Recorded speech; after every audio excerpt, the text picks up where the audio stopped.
মন্ত্রী হিসেবে নিজ এলাকায় এসে অসহায় রোগীদের খোঁজ নিলেন ডক্টর এজেডএম জাহিদ হোসেন। আসসালামু আলাইকুম। এমকে টেলিভিশনে নিয়মিত সংবাদে আপনাদের স্বাগত জানাচ্ছি আমি শারমিন মিনা।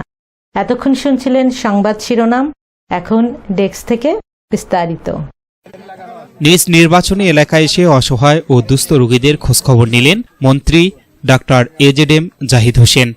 সফরকালে তিনি বিভিন্ন রোগীদের চিকিৎসাপত্র পর্যালোচনা করেন এবং তাদের শারীরিক অবস্থা সম্পর্কে বিস্তারিত জানেন।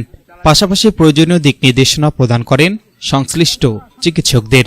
বীরগঞ্জে অবস্থানকালে এক অসুস্থ বৃদ্ধ ব্যক্তির শারীরিক অবস্থা দেখে মানবিক সহায়তার অংশ হিসেবে তাকে একটি হুইলচেয়ার প্রদান করেন তিনি।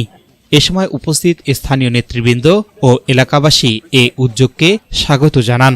মন্ত্রী জানান, অসহায় মানুষের পাশে দাঁড়ানো তার নৈতিক দায়িত্ব। তিনি বলেন, সরকার স্বাস্থ্যসেবাকে আরও জনবান্ধব করতে কাজ করে যাচ্ছে এবং দরিদ্র রোগীদের চিকিৎসা সহায়তা নিশ্চিত করতে বিভিন্ন কর্মসূচি গ্রহণ করা হয়েছে। S Rahman, news desk, MK television. শেষ করছি এমকে টেলিভিশনের নিয়মিত সংবাদ। এতক্ষণ সাথে থাকার জন্য আপনাদের সবাইকে অনেক অনেক ধন্যবাদ।